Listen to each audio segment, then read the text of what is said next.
Viral sebuah video yang menampilkan Bukit Teletubbies di Bromo Tengger, Semeru, Jawa Timur kebakaran. Diduga kebakaran tersebut dipicu saat sekelompok orang menyalakan flare. Mereka terlihat sedang melakukan sesi foto prewedding atau pranikah. Namun mirisnya mereka masih tetap santai beraktivitas meski membuat kebakaran.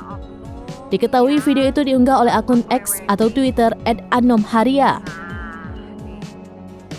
Dalam video lainnya nampak api telah menjulur ke atas perbukitan saat malam hari.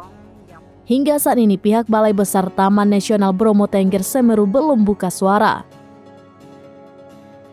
Sebelumnya pada Rabu 6 September 2023 lalu, BBTN-BTS dikabarkan telah menutup total kawasan wisata tersebut.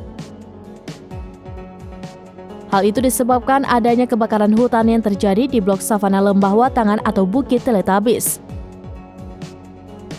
Kepala Bagian Tata Usaha Septi Eka Wardani berkata penutupan itu dilakukan untuk kelancaran proses pemadaman dan memperhatikan keamanan pengunjung.